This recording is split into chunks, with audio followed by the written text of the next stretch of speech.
Tapi tentu saja, kalau kita berbicara sebagai sebuah sistem, tidak mungkin ada sebuah sistem yang sempurna 100% bisa bulletproof dari day one. Dan ini harus kita jadikan sebagai momen untuk refleksi bersama-sama ke depannya agar tata kelola ini diperbaiki, pengawasan diperbaiki, dan yang lebih penting Mas Bram, tujuan utama daripada program makan bergizi gratis ini betul-betul dapat dirasakan manfaat oleh masyarakat. Baik di jangka pendek maupun untuk jangka panjang untuk investasi di human capitalization kita. Mas Ferry, saya minta tanggapan Anda. Tidak ada sistem yang sempurna.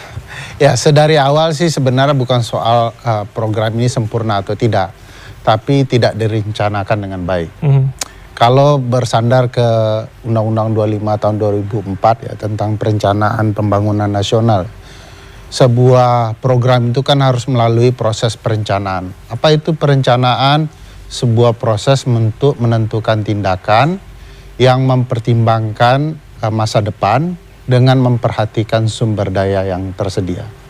Nah, program ini anggarannya luar biasa besar ya, menguras sumber daya keuangan negara yang boleh dikatakan tidak ada pilotingnya sama sekali. Media dan teman-teman kan melakukan pemantauan ya. Ini program sedari awal memang cukup dadakan. Kenapa? Karena tidak ada alat ukur seluruh elemennya. Misalnya kalau kita menyarankan ada undang-undang misalnya ya, undang-undang makan bergizi gratis agar seluruh aturan dibuat dulu, baru dilakukan piloting. Payung hukum ya, payung hukumnya ada, piloting percontohannya juga ada. Jadi tidak ngasal gitu ya, tidak sekedar semangat. Nah, apa yang terjadi hari ini ketika terbukti ini dikorupsi, sebenarnya gara-gara program ini direncanakan tanpa perencanaan dan ugal-ugalan. Nah, sekarang kalau berkaca dari yang ada, harapan kita kepada Presiden sebenarnya segera sementara waktu menghentikan program ini. Melakukan evaluasi yang serius. Menyusun lagi rencana secara baik agar kedepannya tidak terjadi hal yang sama. Mengganti pimpinan belum cukup menurut Anda? Belum cukup karena bagi saya ini kalau diperhatikan Mas Bram, dalam berbagai kasus korupsi itu kejahatan yang tidak sendirian. Dia berkelompok, nggak juga mungkin 3 orang. Dengan anggaran sebesar ini, pencuriannya pasti berjamaah gitu ya.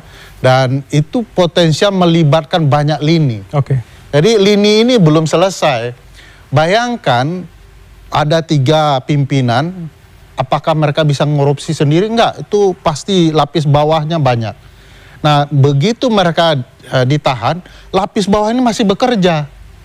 Jadi sebenarnya apa yang dilakukan oleh Bu Nani untuk memperbaiki dengan struktur korupsi yang sudah ada tidak akan memberikan dampak apapun. Kalau Mas Ferry bilang Gerindra tadi akan mendorong lebih tidak hanya Gerindra kan mungkin atau tidak?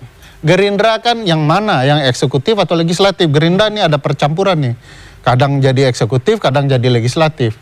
Kalau dia tugas legislatifnya, dia akan melakukan pengawasan. Konsep pengawasan memastikan ada gambaran untuk dilakukan evaluasi. Gerindra menurut saya sebagai support sistem eksekutif, mereka ingin mengeksekusi ini dan harus berhasil. Nah, yang Gerindra yang mananya? Bagi saya kalau mau diperbaiki, Gerindra harus terlibat di ruang eksekutifnya. Jangan kerja-kerja eksekutif bercampur dengan kerja-kerja legislatif sebagai pengawas. Jadi di titik ini kalau Gerindra betul-betul ingin sukses, hentikan dulu, evaluasi secara matang, baru eksekusi kembali. Kalau tidak, saya takut Gerindra akan termakan omongan 2 kali. Membela habis-habisan ternyata dikorup. Sekarang mau dievaluasi ternyata tidak betul-betul dievaluasi, korup lagi, nanti yang rugi Gerindra juga. Mas